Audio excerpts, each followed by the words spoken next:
When I had met Milligan, the real Billy had been asleep for 7 years. The other personalities had put him to sleep when he tried to jump off the roof. Dr. Harding brought the core Billy, the real Billy, the core Billy, however you want to put it. When he brought him out, he was a shattered, frightened hulk of a person, you know, like a core, like the husk, like the core of an ear of corn, you know. Shortly after that, shortly after I worked with him, and months later, when the other personalities, all 23, fused and became the teacher, I was dealing with the most articulate, the most intelligent, fascinating human being I've ever met. The sum total of all the others. But occasionally, he would unfuse, and I would see the core Billy again, who was an empty shell. The core Billy was the Billy without the attributes and the memories that all of the others had amassed while he was asleep, as it were, whereas the teacher was the sum total of the others.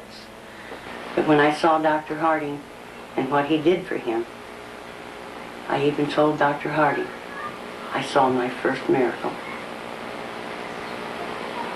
I saw my son again,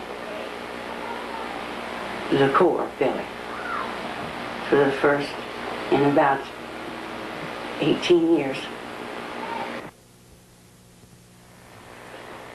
This is a painting composed of 7 of Billy's alter personalities as he envisioned them at the time that he painted them.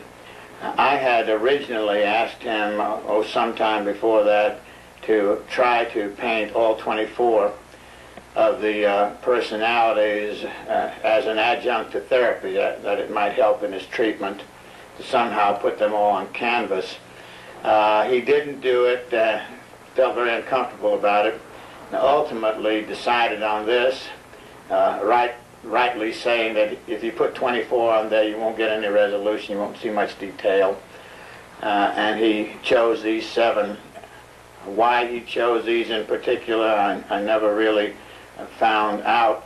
This was his 3rd attempt. He destroyed the first 2 canvases and became rather upset while doing the first one. He said it was very difficult and very painful for him to do that.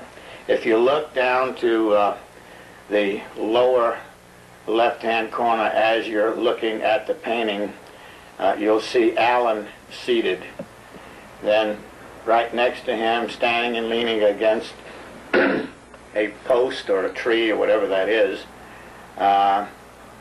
is Tommy. And then peeping from behind the central figure next to Tommy is Arthur. The central figure is Adelina, one of his female alter personalities, and in her lap she's holding Christine. And then next to them is Reagan, the protector, with the traditional Fu Manchu type of mustache, which he was always depicted as having, and at times which Billy wore such a mustache. And then next to Reagan, on the very end on our right as we look at it, is Kevin. Kevin is the only undesirable personality that was included in this particular painting, and Kevin was one of the personalities that caused quite a bit of trouble many years ago in the development of this whole condition. Well, Danny was a rather shy teenager. Sometimes it's hard to keep up with everyone, but approximately 14 years of age, and a little immature even for a 14-year-old, which is quite understandable because most multiples have a high degree of immaturity, not having developed along normal lines during their personality growth and development years. During the time he was taken to prison, he'd been put into a straitjacket because David had been banging his head against the wall. David, keeper of pain. And he said they came in and they put me into a straitjacket. So actually they put him into a straitjacket and they walked away, and then Tommy, the escape artist, came out, looked around, saw he was in a straitjacket, slipped out of it, and used it for a pillow, took a nap. Well, basically, I'm no different than anyone else.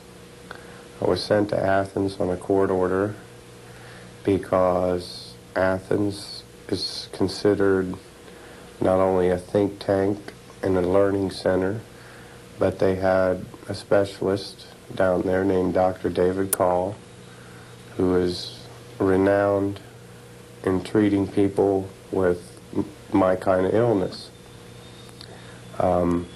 His job was to restore me to a reality sense and to integrate me back into the community as a working, productive citizen and a taxpayer.